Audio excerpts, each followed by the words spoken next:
बात चुनाव की, गठबंधन की और तनाव की। अब लोकसभा चुनाव तो हो गया, दो बड़े गठबंधन आमने सामने थे। एनडीए, बीजेपी की अगुवाई वाला एनडीए और कांग्रेस की अगुवाई वाला इंडिया। एनडीए ने बाजी मारी, लेकिन इंडिया ने मजबूती हासिल की। अब लड़ाई विधानसभा चुनाव की तरफ जाती दिखाई दे रही है और यहीं पर एनडीए और इंडिया की ताकत, मजबूती का आकलन भी होने वाला है। और दिलचस्प बात यह है, कहने को विधानसभा चुनाव तो महाराष्ट्र, हरियाणा और झारखंड में होने वाले हैं, लेकिन यह जो जोर आजमाइश होगी इंडिया और एनडीए में, और आपस में भी जो खींचतान हो रही है गठबंधन के अंदर, उसकी अग्नि परीक्षा या कसौटी पर कसा जाएगा। दरअसल उत्तर प्रदेश में, आप कहेंगे उत्तर प्रदेश में तो विधानसभा चुनाव है नहीं, लेकिन वहां पर 10 सीटों पर उपचुनाव होने वाले हैं। बहुत ही दिलचस्प वहां पर खेल हो रहा है। जो 10 सीटें जहां पर उपचुनाव हो रहा है, उनमें से जो विधायक बने थे अब वो सांसद बन गए हैं और इसमें पुट ज्यादा समाजवादी पार्टी का है। 10 में से 5 सीटों पर विधायक समाजवादी पार्टी के थे। इसमें मैनपुरी लोकसभा में आती है विधानसभा करहल की, फिर फैजाबाद में आती है मिल्कीपुर, कानपुर में आती है सीसामाऊ। यहां के इनके विधायक, उनकी सदस्यता रद्द हो गई, 2 साल से ज्यादा सजा मिली।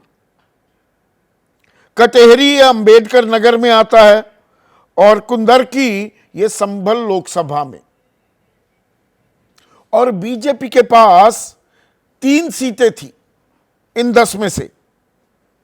अलीगढ़ लोकसभा में खैर विधानसभा आती है, फूलपुर में फूलपुर विधानसभा आती है, लोकसभा भी है विधानसभा भी है, और गाजियाबाद में गाजियाबाद विधानसभा ये भी बीजेपी के पास थी।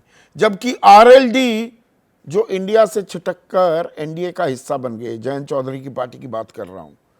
मीरापुर विधानसभा इनके पास थी, बिजनौर लोकसभा में अब इनके सांसद बन गए, विधायक सांसद बन गए चंदन चौहान।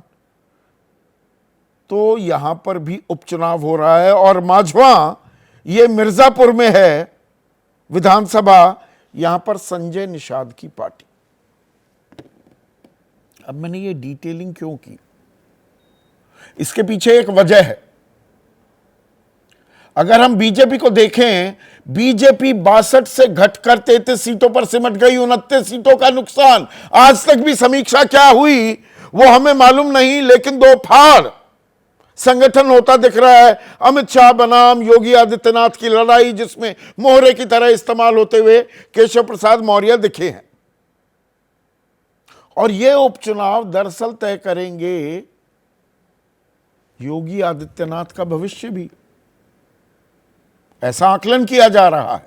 करें ना करें, राजनीति संभावनाओं का खेल होता है, लेकिन इसमें कोई शक व शुबा नहीं कि प्रधानमंत्री नरेंद्र मोदी के बाद बीजेपी का कोई सबसे करिश्माई नेता है जिसकी अखिल भारतीय स्तर पर अपील है, तो वो योगी आदित्यनाथ।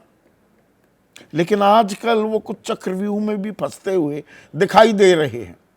अब 3 सीटों से, और एनडीए की थी 5 से ऊपर लाना, ये तो पहली चुनौती हो जाता है, सीधी सी बात है। 5 से ऊपर लेकर आना है, और उसमें भी फैजाबाद, अयोध्या, जहां पर प्राण प्रतिष्ठा हुई 22 जनवरी को, वहां से जो विधायक थे अब वो सांसद बन गए समाजवादी पार्टी के। तो मिल्कीपुर जीतना तो बहुत जरूरी हो जाता है बीजेपी के लिए। अब वो मिल्कीपुर नहीं जीत पाते हैं तो इसका ठीकरा किसके सर फूटेगा, यह अपने आप में एक अहम सवाल है। अब क्या हो रहा है कि प्रभारियों की सूची तो जारी कर दी गई है, मंत्रियों को एक बड़ा लाभ लश्कर खड़ा कर दिया गया है, 30 मंत्री अलग, उसके अलावा 10 मंत्रियों को कुछ और जिम्मेदारी दी गई। मैं उस तफसील में नहीं जा रहा हूं, लेकिन जो हमारे पास अंदर खाने जानकारी आ रही है, 5 बड़े नेता जो हैं बीजेपी के उत्तर प्रदेश में, जिसमें मुख्यमंत्री योगी आदित्यनाथ हैं, दोनों उप मुख्यमंत्री ब्रजेश पाठक और केशव प्रसाद मौर्य हैं, प्रदेश अध्यक्ष चौधरी साहब है, भूपेंद्र चौधरी और धर्मवीर। अब इन 5 लोगों ने, जो मेरी जानकारी है, आपस में भी, अप्रत्याशित है, आपस में भी सीटें बांट ली हैं कि भाई करहल और सीसामाऊ ब्रजेश पाठक देखेंगे, केशव प्रसाद मौर्य वो मझवा और फूलपुर देखते हुए अपनी जिम्मेदारी का निर्वहन करेंगे, और मुख्यमंत्री योगी आदित्यनाथ वो मिल्कीपुर और कटहरी, उनकी जिम्मेदारी है। 403 विधानसभा की जिम्मेदारी संभालने वाला, 2 सीटों की जिम्मेदारी। अब आगे कुआं पीछे खाई, वो वाला खेल हो जाता है। मिल्कीपुर और कटहरी दोनों नहीं जीतते तो दिक्कत, एक जीतते हैं तो दिक्कत। 5 से ऊपर आंकड़ा भी लेकर आना है। किसी भी सूरत में क्या योगी आदित्यनाथ की मुश्किलें कम नहीं होंगी, या वो 6-7 सीटें 8 सीटें जीत ले जाते हैं। अब ये 6-7-8 सीटों का जब आंकड़ा आता है तो मीरापुर क्या आरएलडी को दी जाएगी? आरएलडी तो कुंदरकी के लिए भी ताल ठोक रही है कि वो सीट भी हम लड़ेंगे। संजय निषाद 2 सीटों की मांग कर रहे हैं, क्या उन्हें दे दी जाएंगी? ओम प्रकाश राजभर को तो कोई सीट नहीं मिल रही, अपना दल को भी, अनुप्रिया पटेल को भी कोई सीट नहीं मिल रही। अब ये रंग बिरंगा एक गठबंधन, रेनबो कोएलिशन जो बनाई थी, उसे बरकरार रखना भी एक अपने आप में चुनौती हो जाएगी। क्या जयंत चौधरी क्या 1 सीट पर ही मान जाएंगे, या संजय निषाद 1 सीट पर ही मान जाएंगे? और एक सीट 2 घटकों को दी तो 8 में से कितनी सीटें बीजेपी अपने जीत के तौर पर मानेंगी, या योगी के लिए उनको कंटिन्यू करने के लिए मैंडेट मानेंगी? ये अपने आप में सवाल है।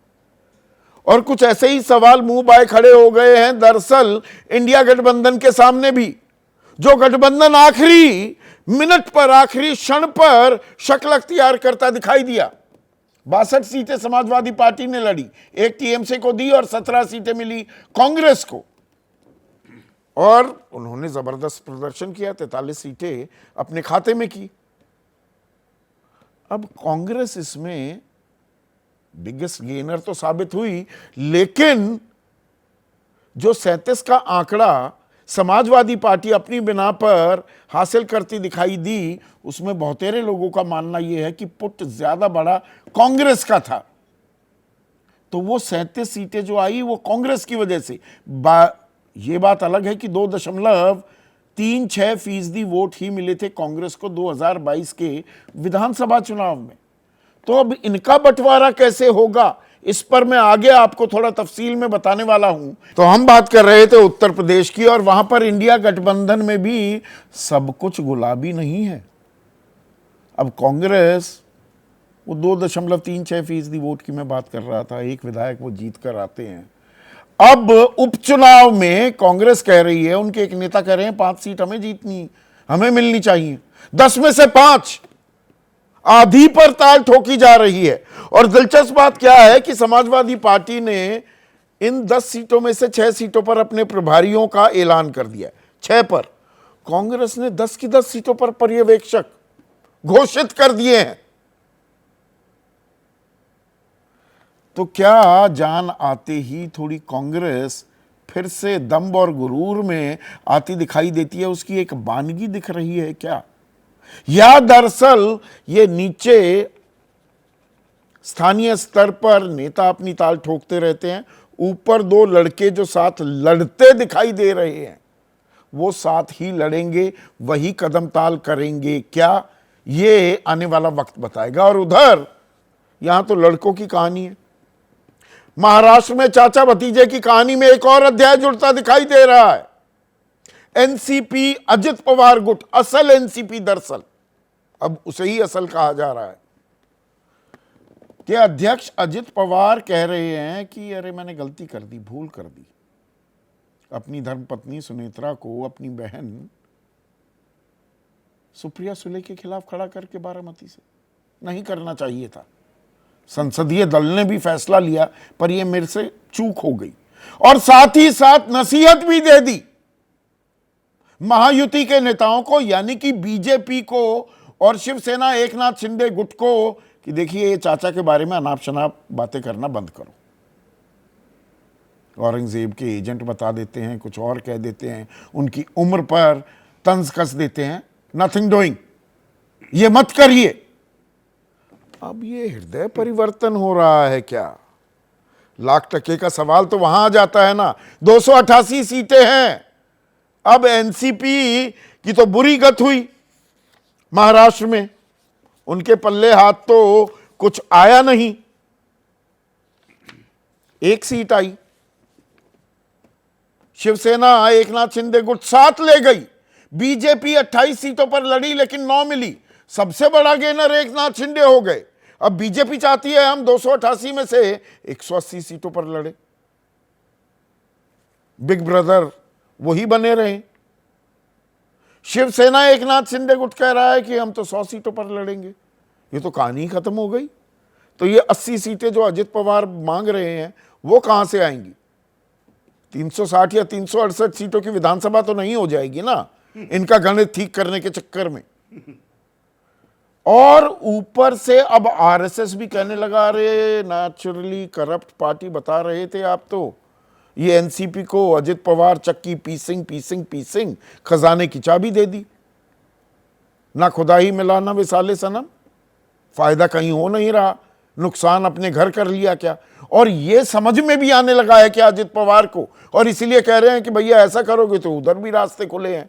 और शरद पवार चाणक्य, सही मायने में चाणक्य महाराष्ट्र की राजनीति के, वो चुपचाप खामोशी से तमाशा देख रहे हैं क्या? क्योंकि तमाशा महाविकास अघाड़ी में भी हो रहा है। वहां पर शिवसेना चाहती है वो ज्यादा सीटों पर चुनाव लड़े। अब ज्यादा का मतलब क्या होता है? ज्यादा में 160-65 हो जाती हैं क्या? 150 सीटें? कांग्रेस 150 सीटें लड़ने देगी क्या उद्धव ठाकरे को? या कांग्रेस चाहेगी 125-150 सीट के बीच में वो लड़े, 100 के करीब पर शिवसेना लड़े, बाकी सीटें शरद पवार के पास जाएं? तो वहां भी घालमेल अच्छा खासा हो रहा है। और साथ ही साथ जो मनोज जरांगे पाटिल हैं वो भी कह रहे हैं मैं 288 पर खड़ा कर दूंगा। ऐसे में आज का सीधा सवाल, अब ये सवाल चुनाव से जुड़ा हुआ है।